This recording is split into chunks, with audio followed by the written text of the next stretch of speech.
Il tempo della famiglia, lo sappiamo bene, è un tempo complicato, affollato. Kristjani pogosto pravimo, da bi radi več molili, vendar za molitev ne najdemo časa. Človek namreč tudi nezavedno hrepeni po molitvi, saj brez nje ne najde miru, je poudaril papež.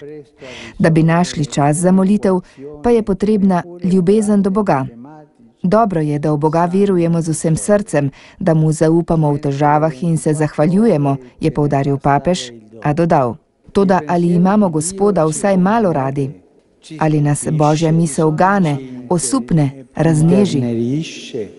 Ljubi Boga z vsem srcem, z vso dušo in z vsemi močmi, pravi zapoved, ki po papeževih besedah nekako povzema molitev. Šele ko bo Bog ljubezen vseh naših ljubezni, se bo v polnosti izvršil pomen teh besed. Čutili se bomo srečne, pa tudi malo zmedene, ker on misli na nas. Predvsem pa nas ljubi, je poudaril Frančišek. Srce, v katerem živi ljubezen do Boga, oblikuje molitev tudi brez besed. Spomnil je na matere, ki svoje otroke vabijo, naj pošljajo poljubček Jezusu ali Mariji. Takrat otroško srce postane kraj molitve, je dejal sveti oče. Sveti duh nam potem daruje v srca dar, da smo sposobni izreči Bogu: Aba, oče.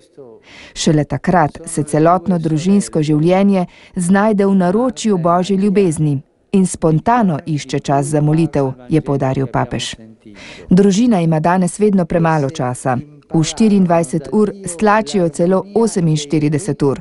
Ne vem, kako jim to uspeva, vendar so mame in očetje, ki bi za to lahko dobili Nobelovo nagrado, je dejal papež.